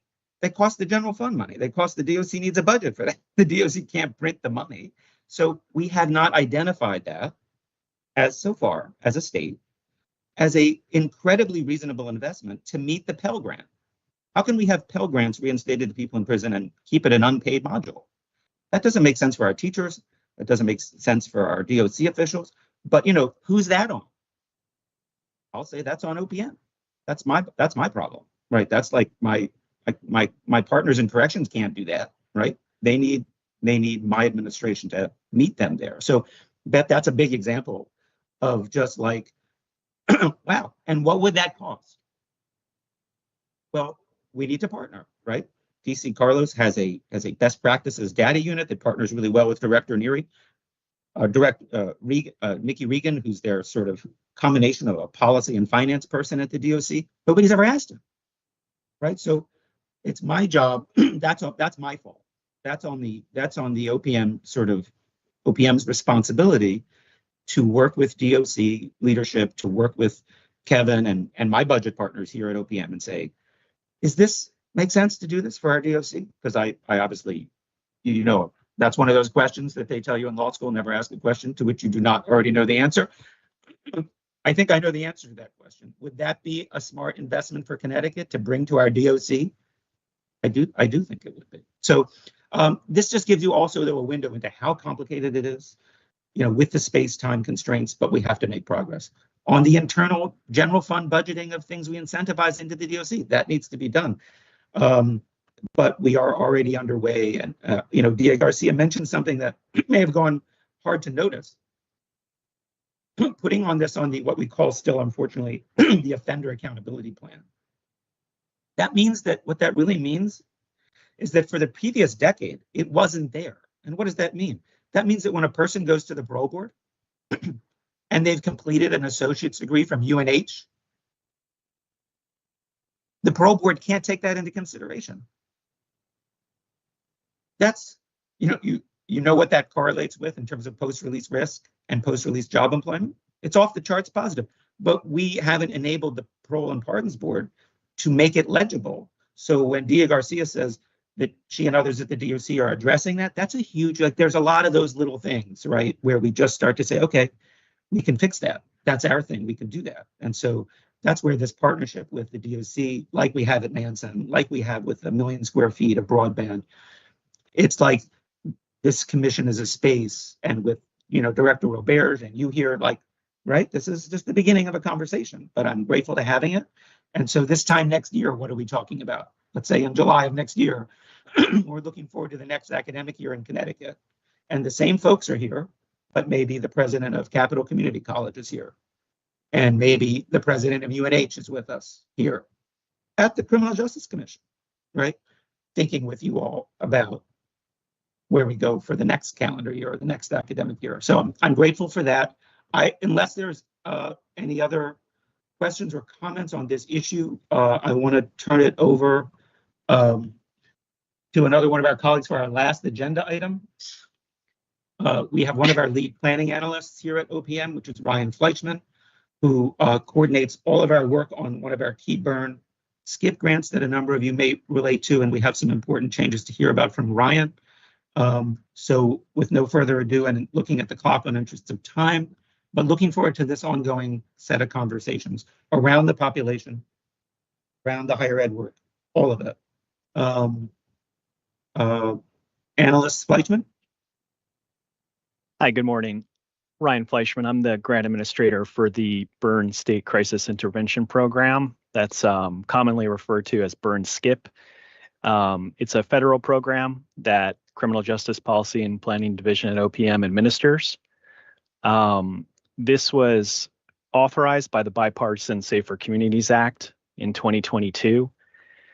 And the purpose of the grant program is to assist state, local, and tribal efforts to prevent or reduce crime and violence, with a particular focus on gun violence, and the program's initiatives that target the risk factors that are likely to lead to this kind of violence. At its core, the statute is providing for funding for creation and implementation of state crisis intervention court proceedings, extreme risk protection order programs, and related gun violence reduction programs. In Connecticut, you'll hear the extreme risk protection order programs, often referred to as red flag laws, risk warrants, risk protection orders. But essentially, those are the risk-based firearm removal orders that 21 states have adopted in the United States. When you hear crisis intervention, Department of Justice defines those as having a direct connection to crisis intervention, which is, again, identifying risks and intervening before harm can occur. In 2023, the U.S. Department of Justice awarded funding to Connecticut for a 2-year formula allocation of approximately $2.4 million. And that's the funding that OPM administers to the community. So that's just a brief update on the background. On the next slide, I'm going to show you CJPAC's role in guiding and informing that grant program, as well as some revisions we would like to introduce to CJPAC. So essentially, when you receive the federal award, OPM is required to leverage the expertise of an advisory board to guide and inform the post-award program plan and budget. And that's where CJPAC plays that critical role. For those of you that were members in the summer of 2023, you may recall that a program plan was formulated and coordinated with your input. And that's what has been guiding us over essentially the past 2 years.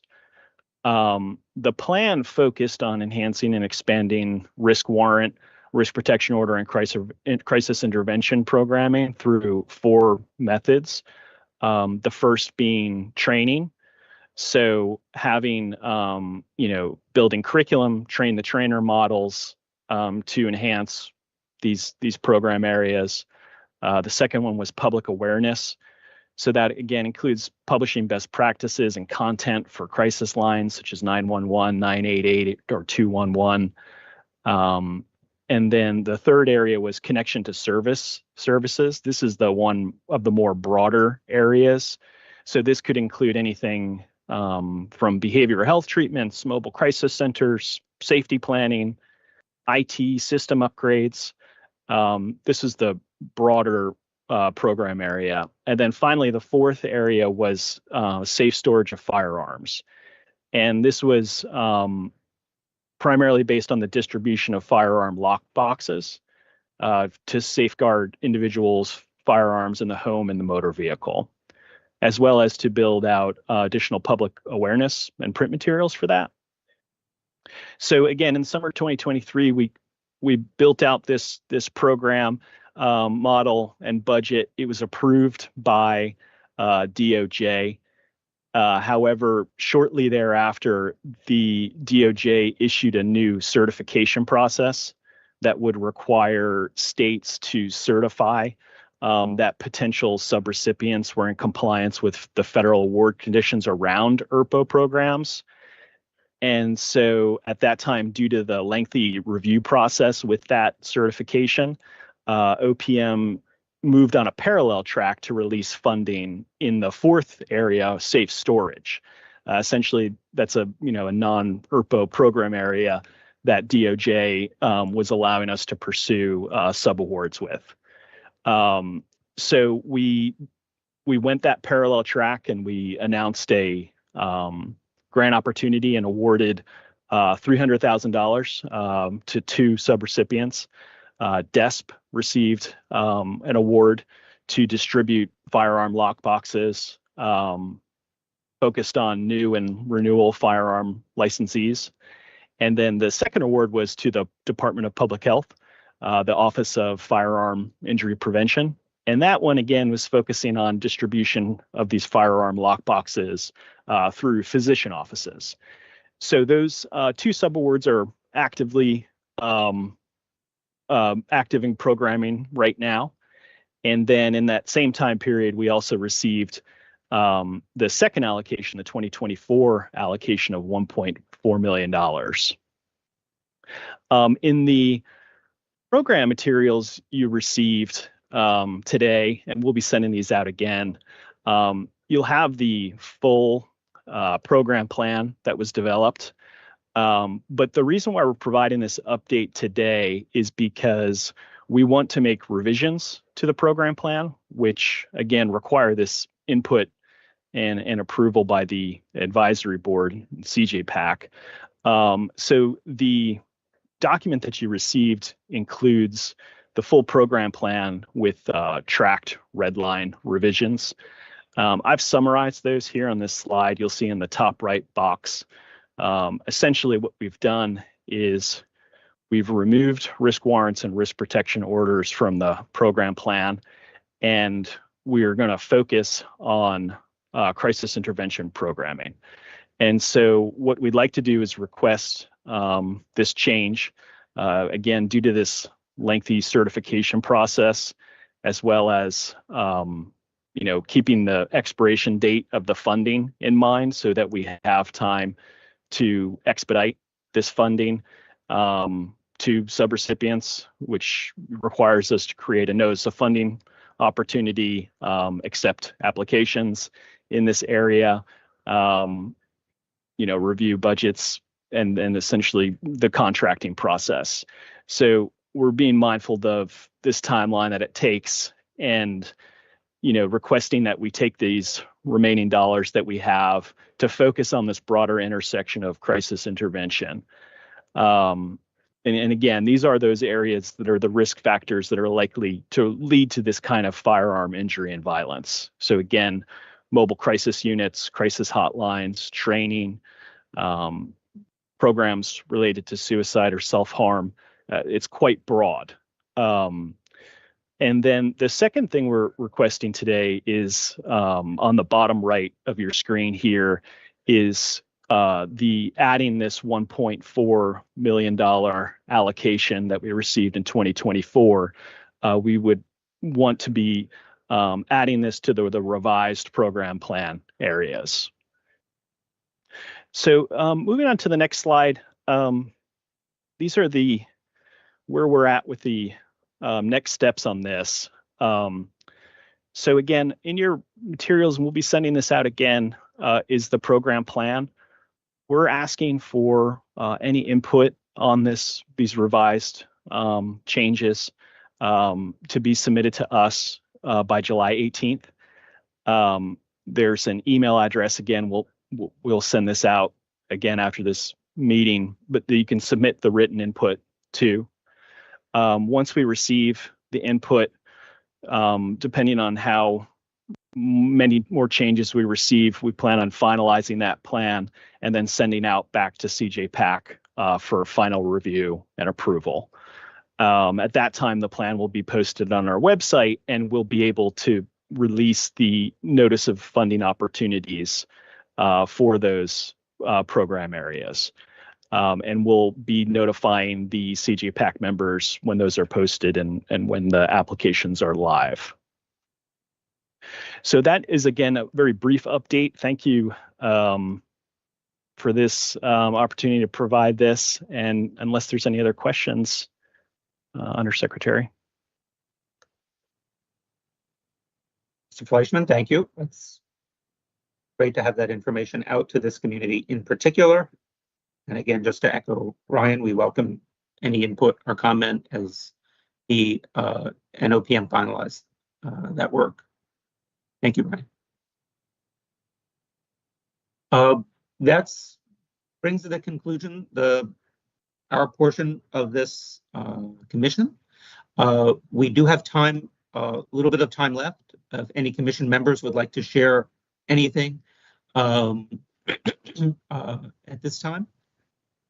And looking forward to October, we could also approach this part of the agenda as something a little bit more formal, meaning in advance. If there are commission members who want to highlight something, we may reach out to you in advance of October and sort of really carve out that part for you all in this portion of the agenda. But with that said, any members would like to share any updates with us for the top of the hour? So I'll jump in, Mr. Chair. Please. Thanks.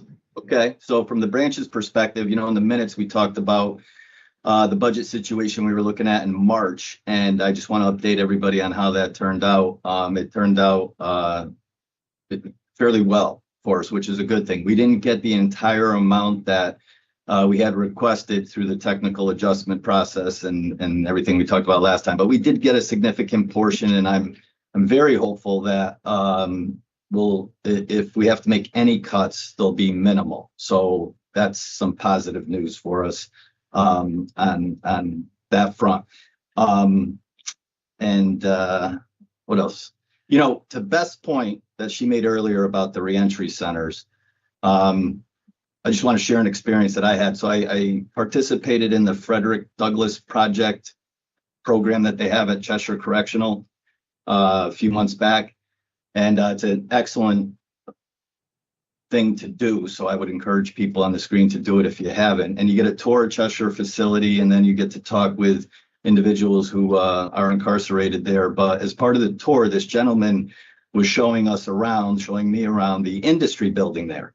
And that's quite impressive. I had never been in there, where all the signs and the license plates and all that's a big operation. It's really cool and very impressive. But Roberto was his name. And he was telling me he was going to be getting out in 2 weeks, and he had been incarcerated for 32 years, right? And I said, so what are you going to do, Roberto? And he said, my parole officer and my reentry counselor connected me with the Hartford Reentry Center. And he said that they were just doing tremendous work with him and getting him situated and prepared for his release. So to Beth's point earlier, I think we have to be thoughtful about how we proceed with the reentry centers, because, there could be some pretty significant negative consequences if we don't operate those centers for the individuals that Beth was talking about before. So I just wanted to make that statement. And then lastly, GPS victim notification. 23, a law was passed to push it out statewide. We've talked about it in this body before. The branch was supposed to have that finalized by October of 25. We have one location to go, and that's Stanford, and they will be operational in August. And so we'll have that victim notification GPS program operationalized statewide ahead of our target date of October, and we're in good shape there too. So just a couple of quick updates from the branch's perspective. Thank you, Mr. Chair. Thank you, Director Robert. Great to hear from you all. Anyone else?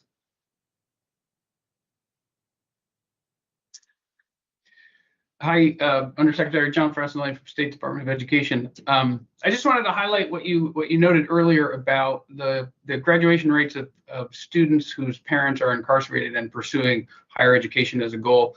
I just want to acknowledge the work that Gary's shop is doing.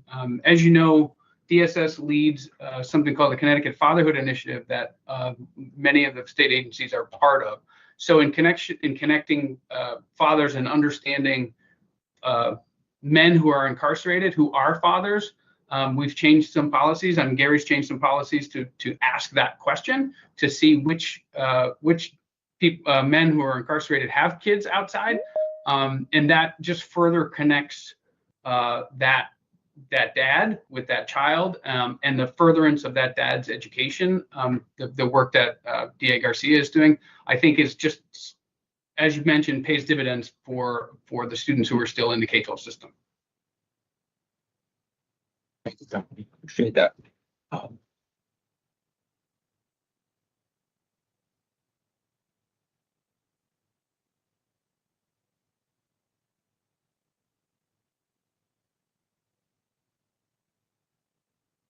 So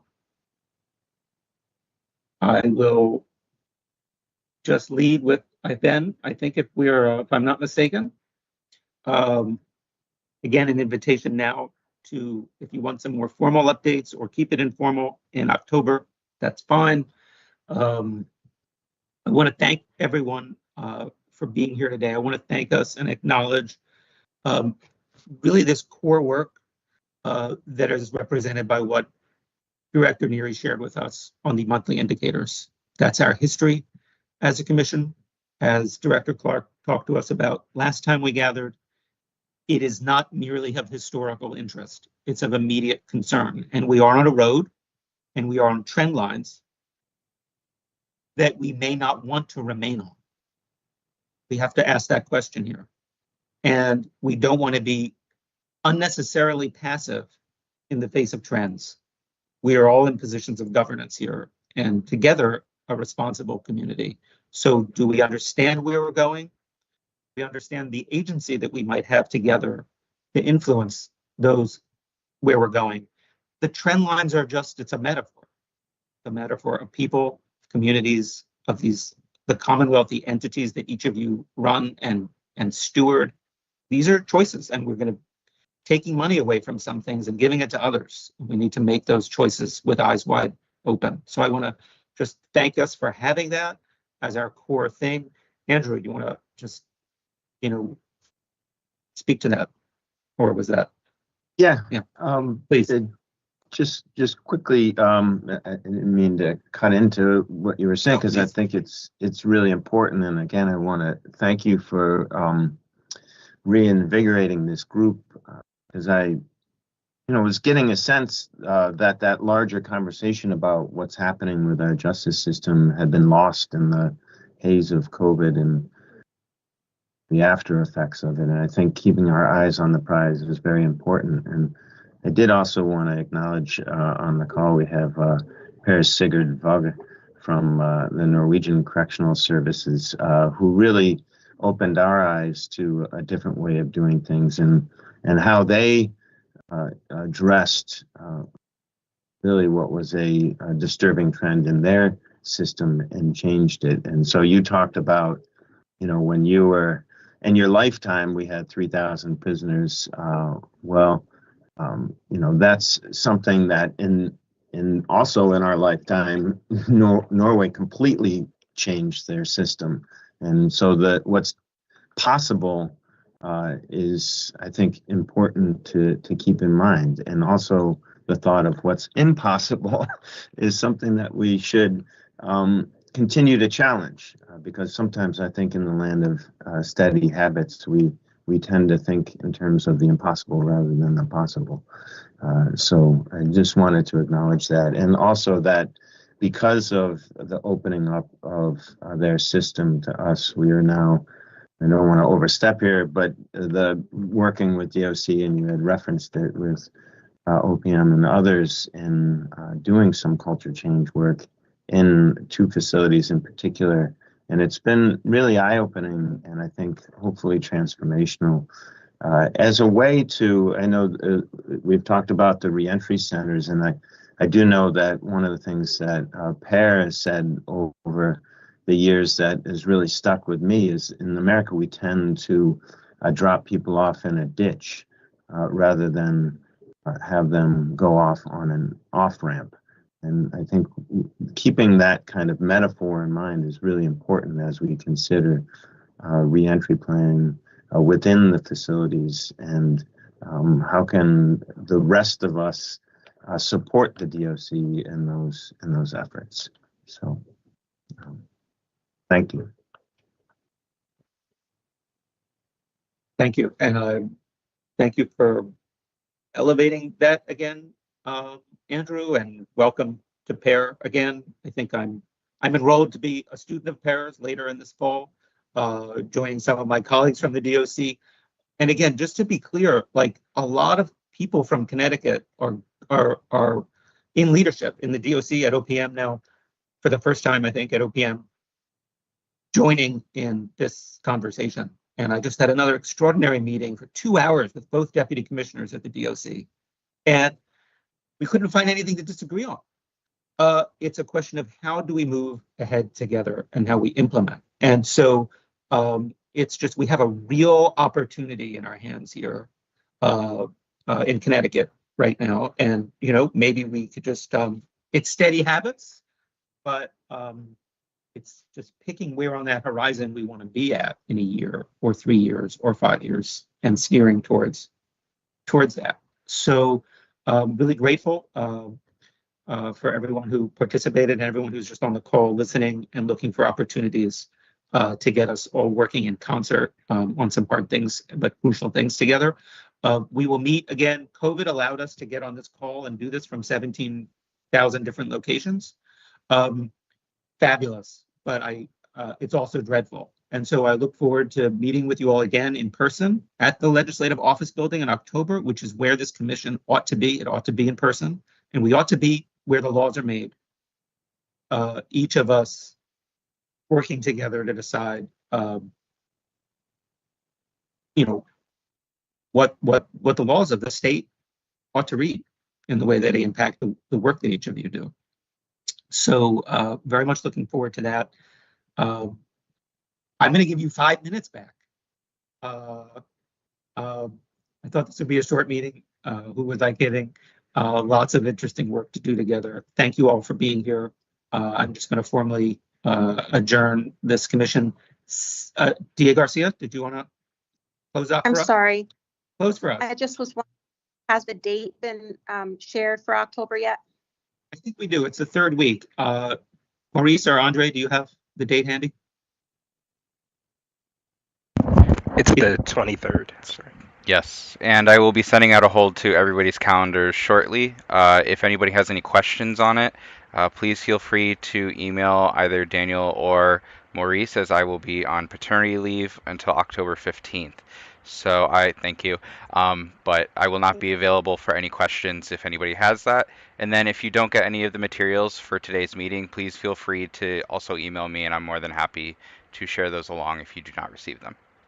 Thank you. Congratulations, Andre. Congratulations. Thank you very much. It'll be a baby boy. Oh, Gary's a good name, in case you know. We'll put it in the running. have a good day, everyone. Have a good day. Good. Pierre, good to see you. You look great, man. Good to see you.